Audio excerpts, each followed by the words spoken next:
Today is October 28th, 2014. My name is Ellen Druda. We are interviewing William Davidson, a Vietnam War veteran, here at the Half Hollow Hills Community Library. It is part of the library's Veterans Testimonial Project in collaboration with the Library of Congress's Veterans History Project. Thank you so much, Bill, for being here today and participating in our project. I'm proud to be here. Where and when were you born? January 17th, 1946, Brooklyn, New York. And who were your parents and what were their occupations? Joseph and Elsie, both deceased. My father was a man of many trades. He owned his own store. Then he became a stockbroker, and then he became a fund manager for a union.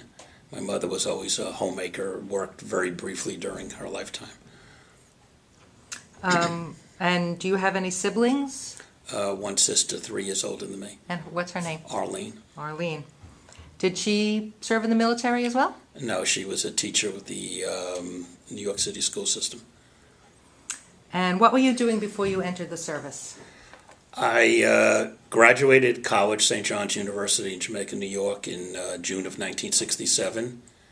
I had a job with the Internal Revenue Service as an agent. And I've got my notice, not my induction notice, but my notice to take my physical, which I took on my birthday on January 17th, 68 at Fort Hamilton, Brooklyn, New York. And I reclaimed my job with the Internal Revenue Service. It was a federal law that I had 90 days post-service to reclaim your job, which I subsequently did in January of 1970. And which branch of the military did you serve? Army. Army. And did you enlist or? No. You were drafted? I was drafted. What happened when you departed for training camp and during your early days of training? Well, I took basic training at Fort Jackson, South Carolina. Then I took advanced infantry training at Fort Gordon, Augusta, Georgia. And then there was a 30-day mandatory interim period prior to shipping out to Vietnam. You got your orders prior to that as to where you were going, albeit vis-a-vis Vietnam, Germany, Korea, which were the main, well, virtually everybody got Vietnam, but some lucky ones got Korea or Germany assignments. Do you recall any of your instructors there, and what were they like? Oh, yes. Well, I was older than like 98% of the other inductees. They used to call me Grandpa. It's one of my nicknames. And in Vietnam, I was called Primo, meaning number one. Philip Catrone, how could I ever forget that name, was my drill sergeant in basic training, who was younger than me. He was from the Bronx. And what would happen is that the inductees from the New York, New Jersey area would go down south, albeit to either Fort Polk or to Fort Jackson, and those from the south would go up north to Fort Dix or wherever, I guess primarily to prevent AWOL. And he was like hard as nails on anyone who came from New York. Used to call it the block. You're not on the block anymore. And if your shoes weren't, if your boots weren't shined militarily correct, when he did his morning review of the barracks, he would throw them out the window and make you wear them around your neck for an appropriate period. And you'd wake up in the morning, it would be maybe 30 degrees, and then by 10 o'clock it would be like 85, 90 degrees down there. So you'd break out in full field pack, full field jacket, and of course you'd have to strip that off within a couple hours. I was given the chore of being, first of all, very interesting that when you take all the intelligence tests, albeit at Fort Hamilton, to prevent the wise guys from Brooklyn, you were told if you put your name down on line 1, you're in. So don't bother not answering any of the questions incorrectly. I took a further battery of tests when we got to Jackson, and I was told that I qualified for West Point. Of course, the dummies never read that I had already graduated college at that point, but so it shows you what they thought at least of my intelligence. That aside, I was given the job of furnace man. You say, what's a furnace man? Well, you go to down in basic to school.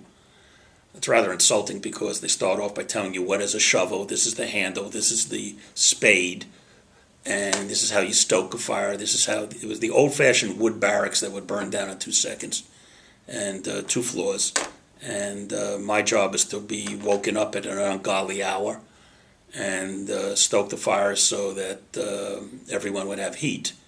And after a while, of course, everyone in the platoon is about 40 strong, would bond together, and we all agreed that I would not do the fires just so that the sergeant would have cold showers every day.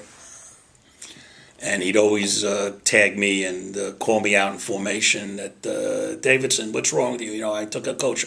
Gee, Sarge, I don't know what's wrong. I was up early. I put the fire. The old routine. So, and then you went through the test. You had a 6-mile run to the rifle course, and we were B92. Bravo 9th 2. And when you rolled out a formation, you rolled out in inverse ratio, for lack of better words, so that Alpha you think would be first, Bravo would be second, Charlie third, Delta and Echo. No, they always rolled out the inverse, so we were next to last. So it would be impossible to keep up with anyone going 6 miles. It was a run to six miles. And they would hit you with a rifle butt. They would pick out one goon, the biggest, toughest guy who was gung-ho military, and his job, based upon the sergeants, was to hit anyone in the head or in the back or the shoulder, the rifle butt, if they fell out of formation or dropped out even for a few seconds. And my kids today still can't believe that happened. They can't do that, Dad. Oh, yes, they can. This is called reality. You would have to low crawl prior to any meal.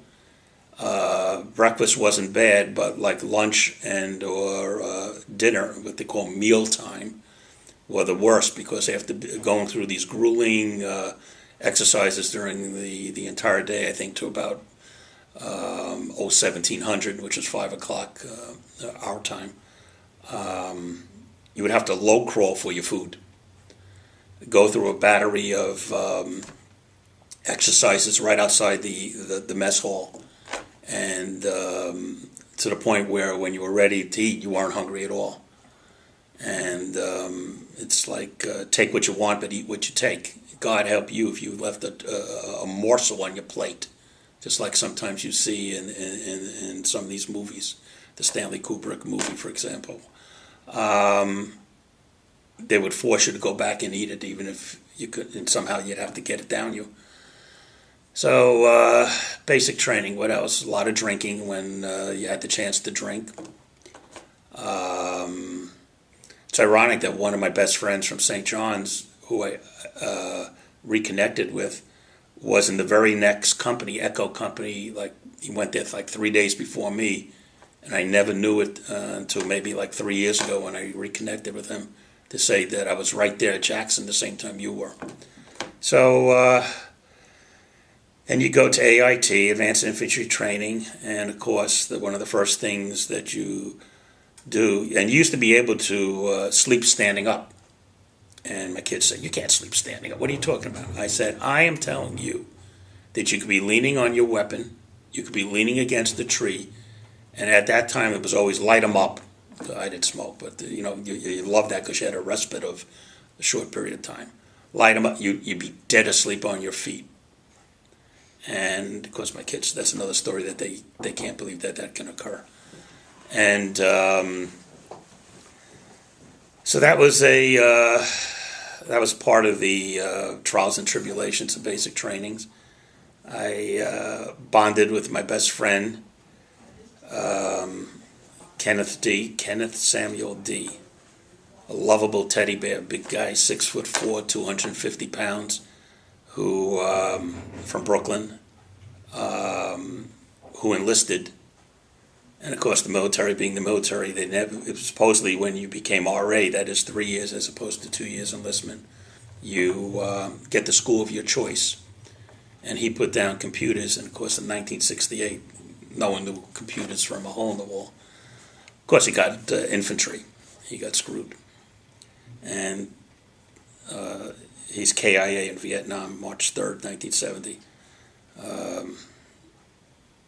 I read about it. I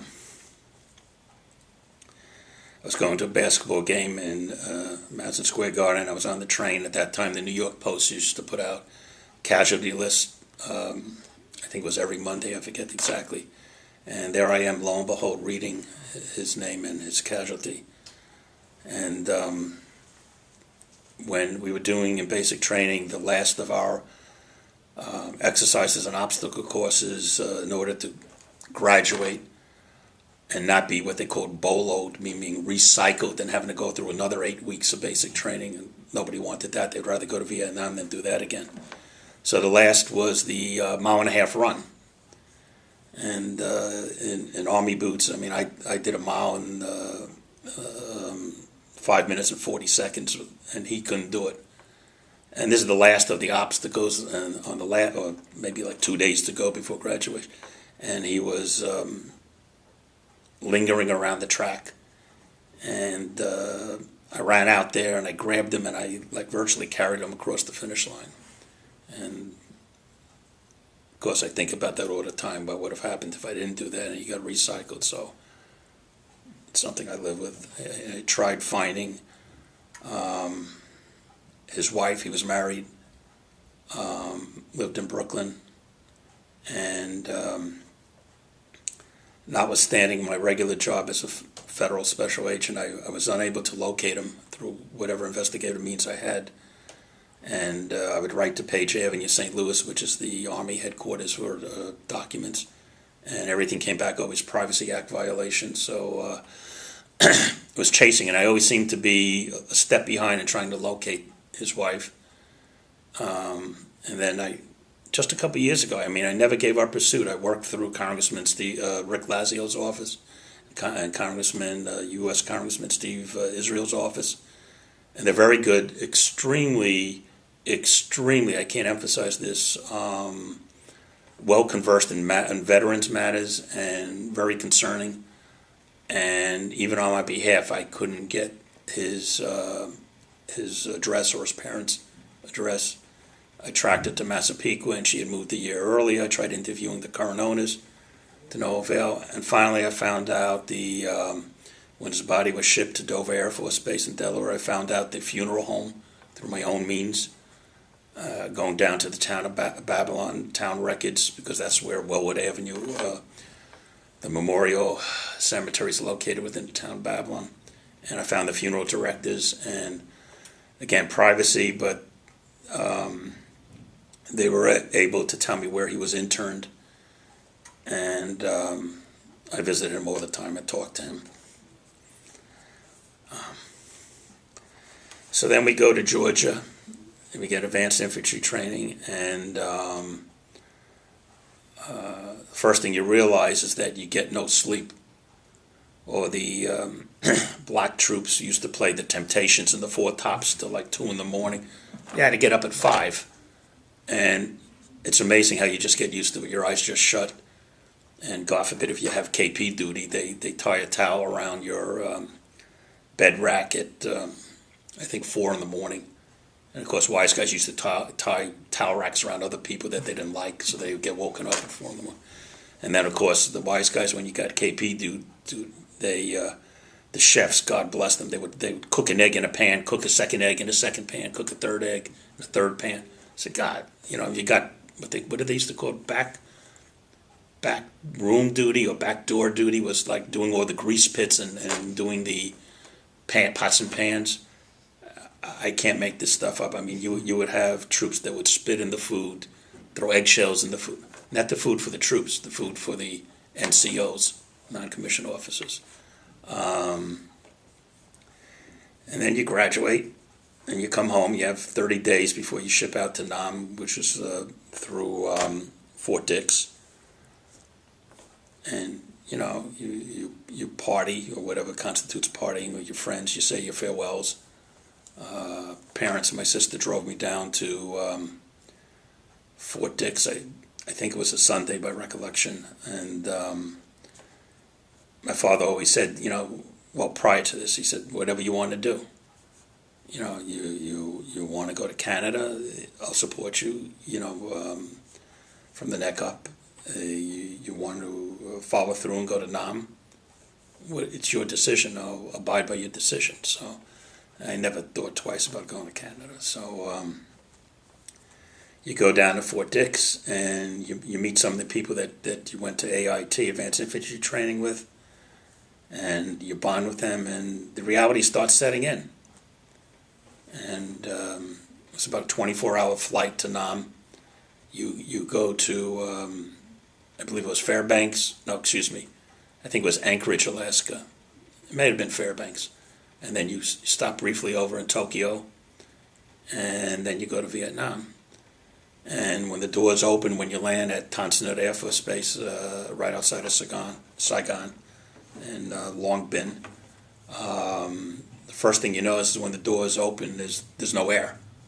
There's no oxygen. There's no air. I mean, besides being like 110, it's, people talk about the humidity in Houston and New Orleans and Florida pales in comparison. And within like 2 or 3 days, you acclimate. And my headquarters was in Cho Lan, which is the old French quarters right outside of Saigon. And you get your orders where you're being shipped out to. I got shipped out to Bac Lu, which is in the Mekong Delta. 4 corps, as they say, Vietnam being in 4 corps, I Corps, 2 Corps, 3 Corps, and 4 Corps, north to south, respectively. And I remember the third day, well, actually, prior to the third day, withdrawn. On the third day, we had our base attacked and almost overrun 3 days in. And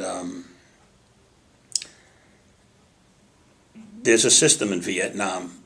The new guys are always called FNGs, blankety blank new guys.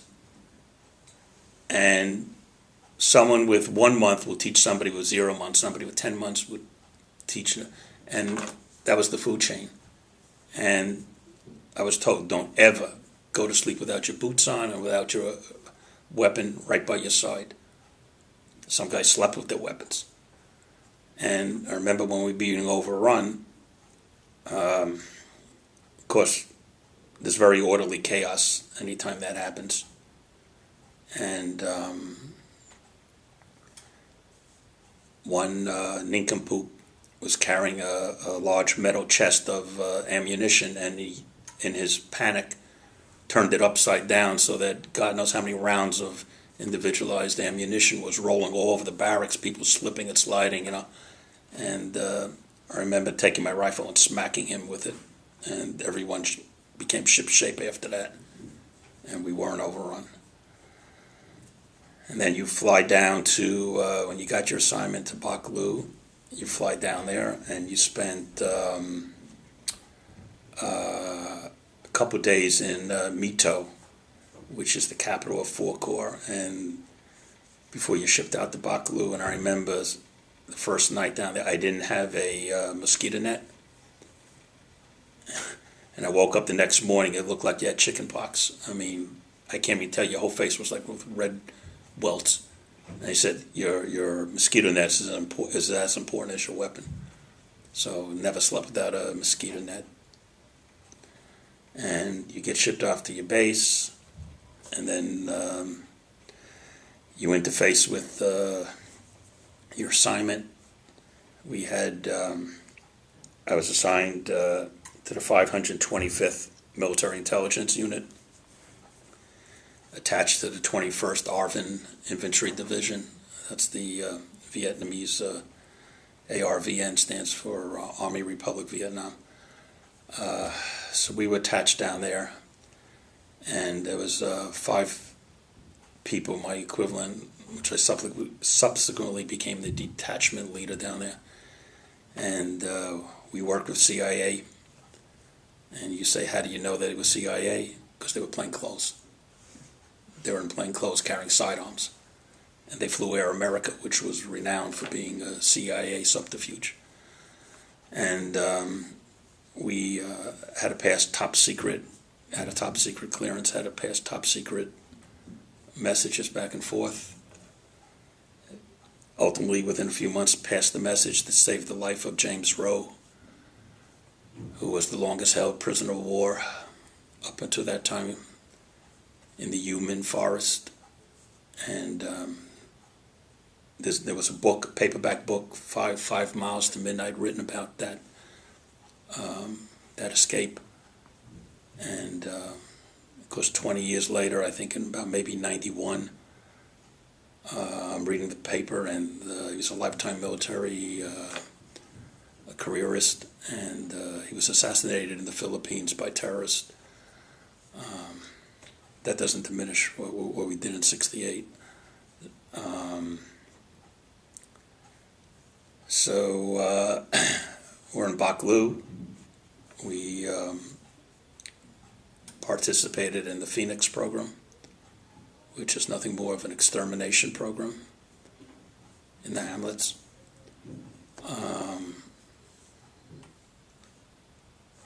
You went on sandbag details that were off the charts. I mean, you're working in 125-degree weather.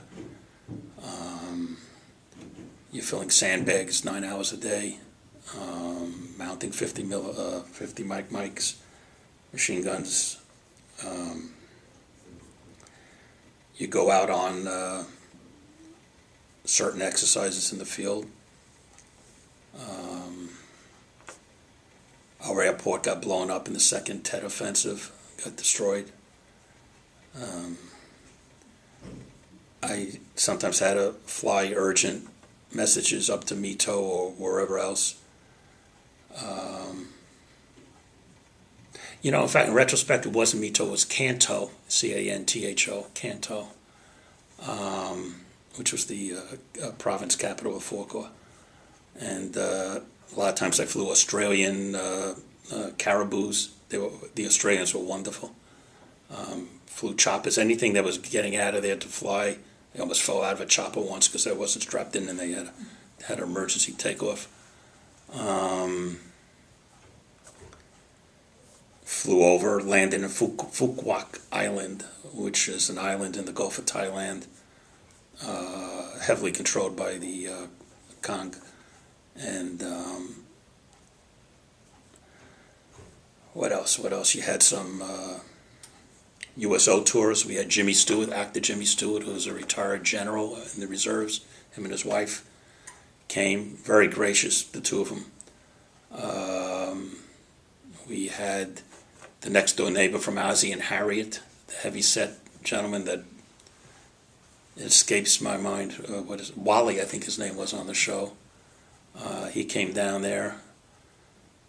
And then a few other dancers and singers, but nobody famous. I think there was somebody else, but it escapes me at the present time. Then you had some R&Rs available, and I took one to Sydney, Australia, and that was a wonderful thing. And I think that was in December of '68. And I could be wrong about that, but the people were wonderful. They just built the Sydney Opera House that you see all these famous pictures. They had just finished completing it. Went to the Sydney Zoo, world famous. And I remember you get a second, I think that was, I could be wrong, I think that was like either 5 or a 7 day R&R. And then troops get the choice of a second shorter R&R. I believe it was a 3 day R&R. And you only had 4 choices where to R&R. You had Sydney, you had Kuala Lumpur, you had Hong Kong, and you had Thailand, Bangkok. All the black troops went to Bangkok for the obvious reasons. I was going to go to Hong Kong, and it was very short at the time. And I said, I don't want to risk it, even though it was a chance to get out of there for a couple of days. So I never went to Hong Kong. And everyone always had some kind of short time, a calendar. And you would know sometimes you deliberately didn't want to fill it in for a week or 2 weeks so you could color in 2 weeks at a time. And, you would tell somebody, oh, I got 341 days to go, oh, you're a pariah, And then you say, oh, I have 100. Then you say, well, I've got 28 days to go. And then you looked up to. And sorry, I never got the names of. Everyone had a nickname. Everyone, and a lot of times you always knew what their hometown was. A little bit about their personal lives. It's unlike today with all the modern electronics and internet and what have you means available to you that. One shortcoming that I always regretted in not getting names and addresses because you can't, under the Privacy Act, you can't get it. I tried to get orders. They call it, I think, daily orders, which would show a duty roster for any given, and I can't get it. What else? You had the monsoon season down there. And when it rained, it rained. It was like Florida. 4 o'clock every afternoon, it would come on. You couldn't even get your poncho on. There was no need to get your poncho. And then you would dry out, and it would be like 200 degrees after the sun came out. And you'd have perimeter guard duty. And one of the sergeants there didn't like me and didn't like my 5-man detachment. So he tried to be a wise guy and give us like 48 hours of perimeter duty, which he couldn't do. So they started throwing beer cans on his hooch. That's so to wake him up in the middle of the night. Of course, they'd have to run and hide, so he didn't know who was doing the tossing of the beer cans, waking him up. But he got the message and never gave us perimeter duty again. You had a PX on the base. Malaria pills, you don't dare take them because if you take them, you have the runs that are unbelievable and you can't get rid of them. So I was told early on after taking the pills for like the first 2 or 3 days in countries, don't ever take them. And they were always made available for you. You got your mail, you got the Stars and Stripes, which was the military daily paper or weekly paper, I forget, probably a weekly paper. So I was there in 68, 69, where they had the highest amount of troops. I believe it was 500, almost 70,000 before the drawdown. My sister got married in May of 69. Of course, I missed that.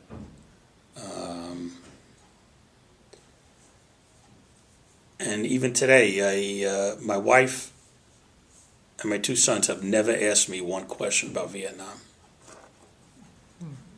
And my sons have asked me questions about basic training, which I gladly answered.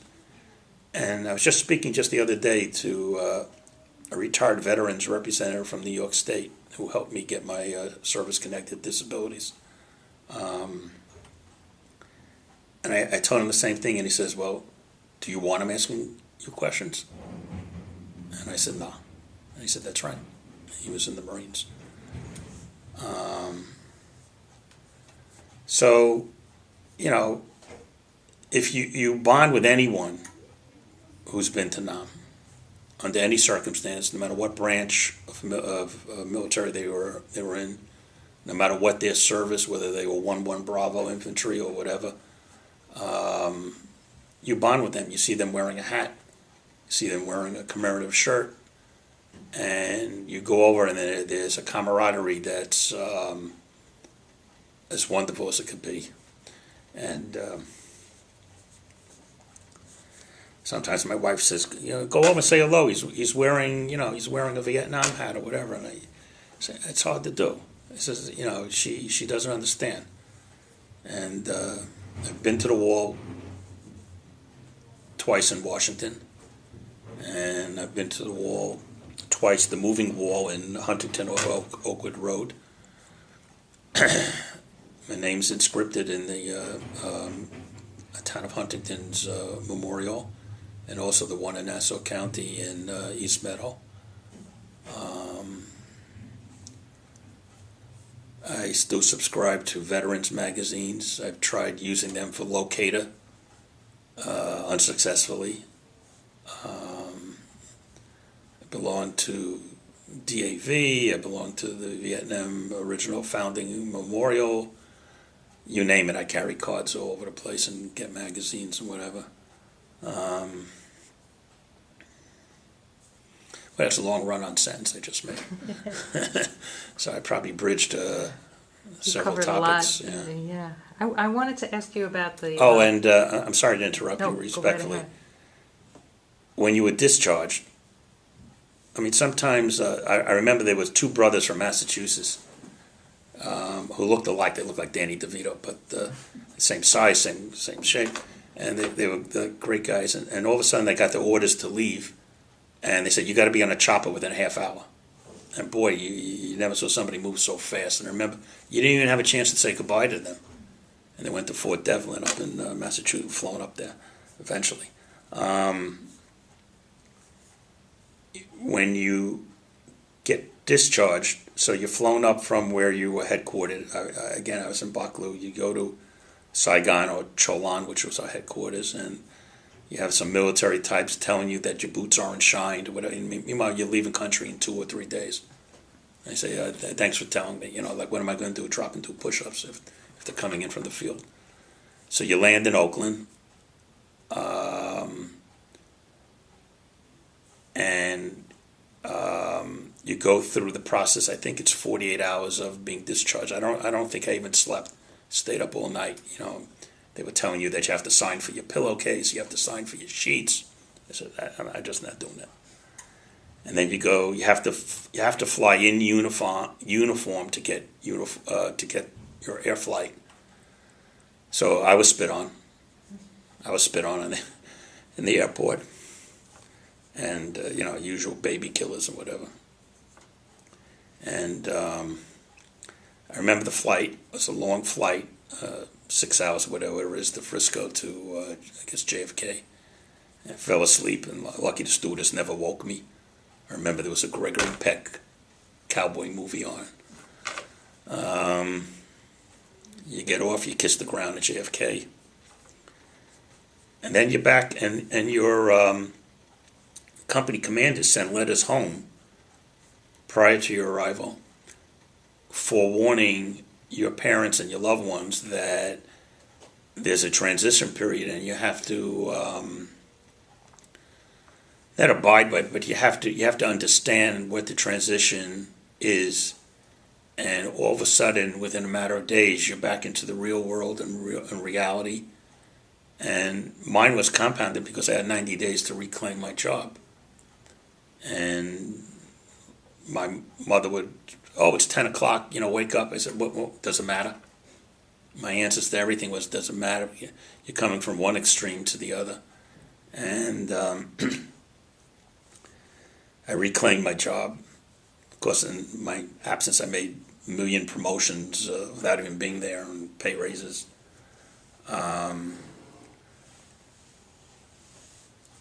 That's. I'm sure I have more experiences that I'm just not reflecting on currently.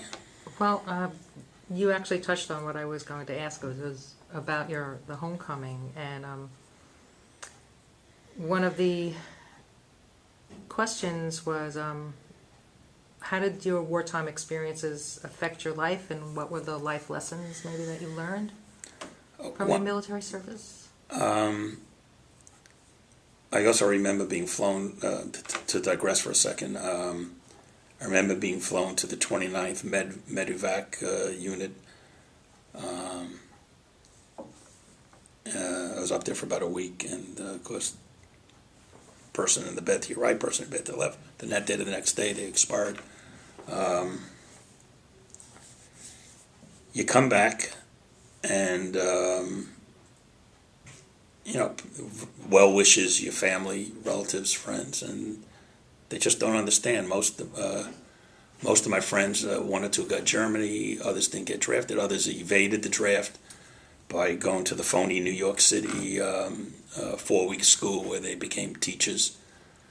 Were given teachers' licenses in 4 years, whether they took education courses in college or not. New York City was desperate for teachers. So a lot of them escaped being drafted by joining that venture.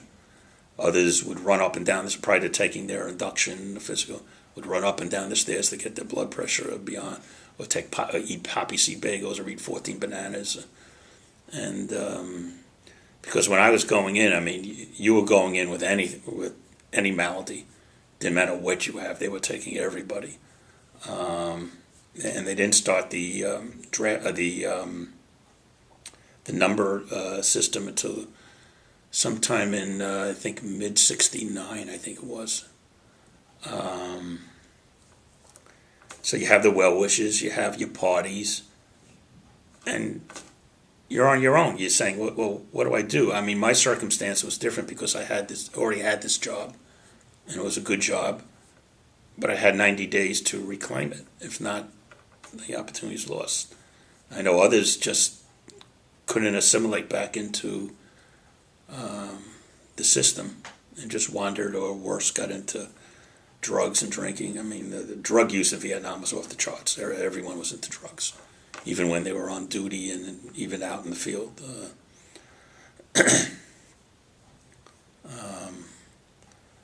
So now you're in society, and you have the short hair. I do remember being allowed to grow a mustache. They eased the rules in July of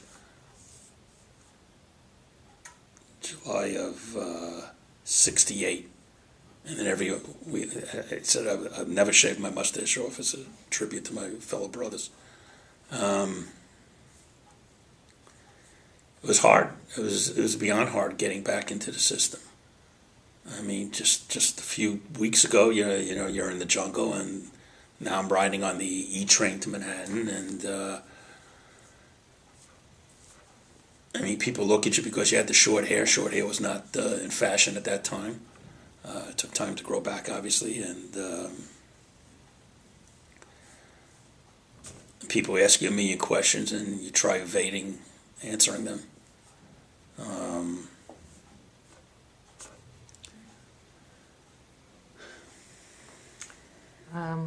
Okay, I was going to ask also if you were injured. Were you injured over there?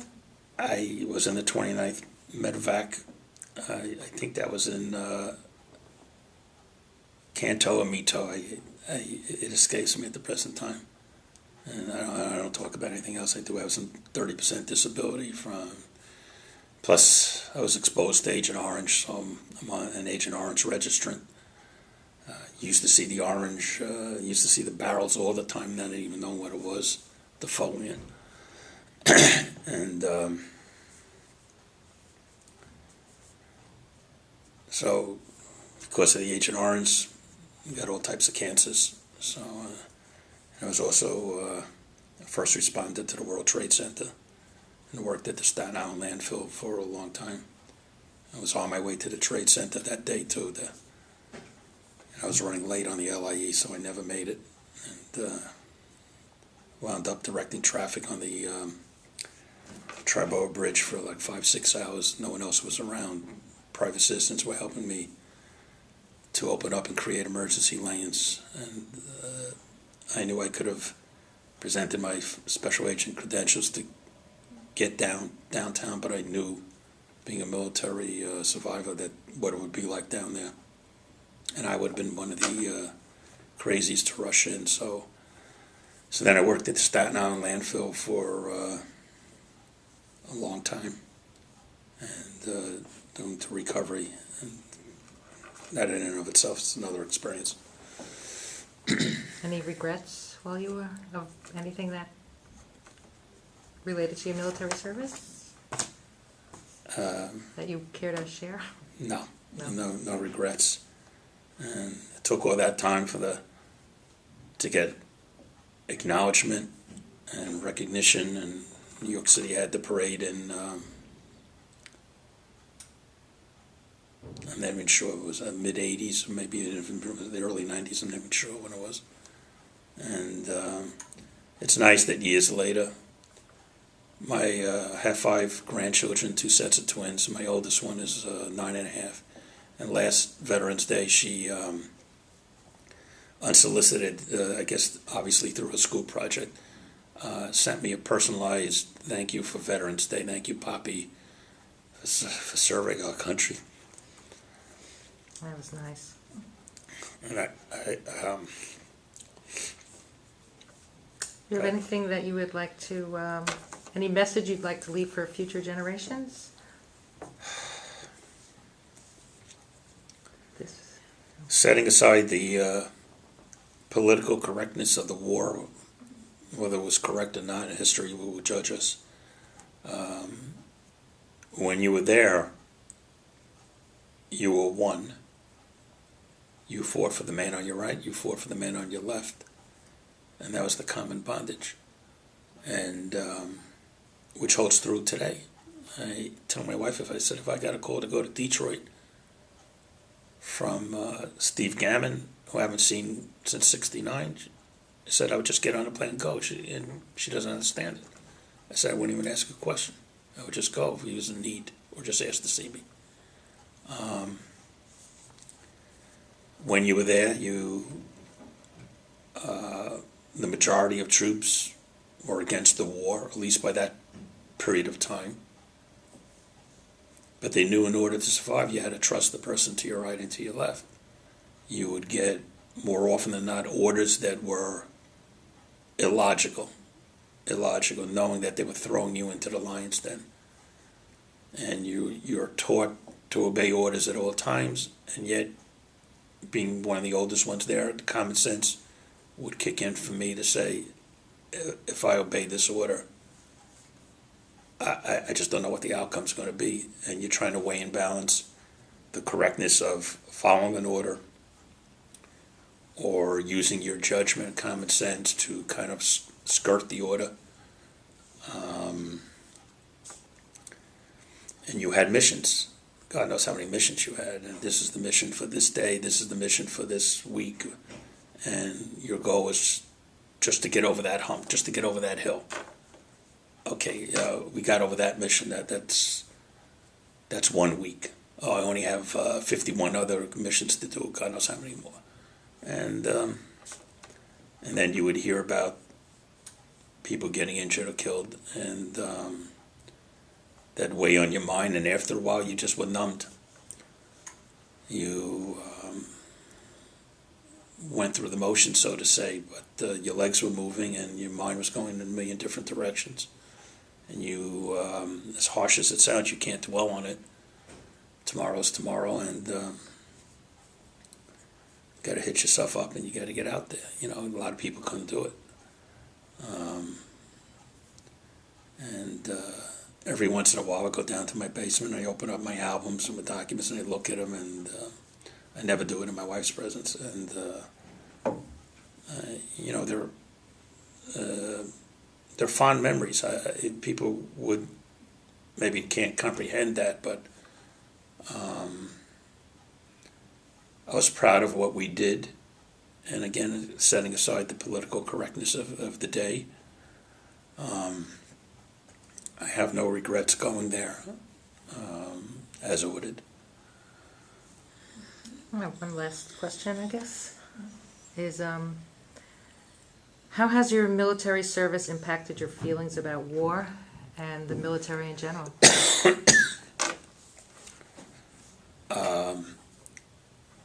Even the orders that are coming out of the White House, irrespective of Democrat or Republican, we see what's going on in the Mideast, we see what's going on in other areas of the world. I believe there are times that you have to send in the military to achieve certain goals. I don't always believe that the singular goal is to protect American interests. We all know that, not to be truthful. It's usually big business's interest, or oil, or Dow Chemical, or whoever. But there are times when we have to do the right thing, and we are the leader of the free world. And even today, I mean, it's obvious that the majority of people, military and civilian, are in thorough disagreement with the White House and the fact that no ground troops have been sent to either Syria or back into Iraq. to complete the job, and it's just mind-boggling, numbing that blood was shed, albeit in Iraq or Afghanistan or elsewhere, and the very ground that we had our children shed their blood was just virtually given back, not unlike Vietnam, where in April of '75 you saw the tanks rolling down. It's hard to fathom unless you were part of the process at one point in time. I'm sure World War II vets, however few there are, Korean vets, would probably think the same way. And there are times when military intervention seems illogical, like in Grenada or something like that. And yet, no one likes to lose our children, our future generation. You bleed for these gold star mothers, but it's a necessity. It's a necessity that our children, even at a young age, have to be taught. I mean, I even asked one of my daughter-in-laws if I could make a Veterans Day presentation. And my oldest granddaughter's Claire, and she's only in 4th grade, and my wife dispelled that. She said they'll never understand. It's way above their head. I said, even if I talked in moderation. And I told her she was wrong. I said, because only a veteran can teach what Veterans Day is all about. And I'm hoping that at some point in the future I can do that. And you turn on the TV, you read the media. I only read about 10 papers a day. It's hard to fathom what's going on in the world and what our proper response should be and what it is, and try to equate that from right from wrong. So, but my heart always goes out to veterans. And you can go up to East Northport. It's a wonderful VA facility, and you see more and more young vets in uniform, albeit whether they're in the reserves currently or whatever. But you see either old timers, mostly Korean vets in wheelchairs, or you see the young vets, and then we're kind of like in the middle, people of my ilk. And it's tearful. I mean, I tried to volunteer for certain services up in Northport, and believe it or not, there's a waiting list. And of course, the only volunteer jobs that are open are the worst kind of volunteers, like in hospices or something like that. But I always try to volunteer for veterans. I always make contributions, donations, and I'm a sap for that. So I don't think I'm a sap, but I think I'm a very willing patron of that.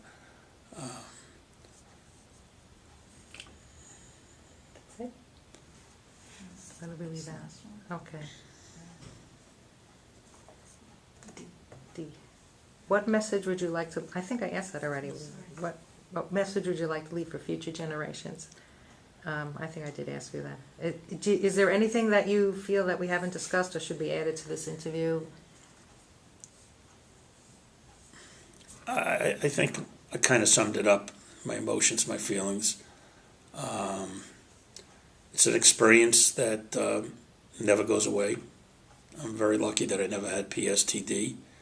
That's not to say that I don't think back on certain situations, on certain individuals, on certain missions. It's with you forever. And I just hope that future generations realize that there are certain obligations that behoove us, some of which are you think that are unfathomable, that to be put into harm's way, and yet if we don't do it, who's going to do it? And you just hope that when tasked to do so, that the goodwill of the grunt is taken into consideration, and that politics has nothing to do with making military decisions, but we all know that not to be so. But there is this requisite need to have military do what only military could do. I think that sums it up. I thank you for the opportunity to put this on the record and for future generations to ingest and take to heart. Thank you very much. You're welcome.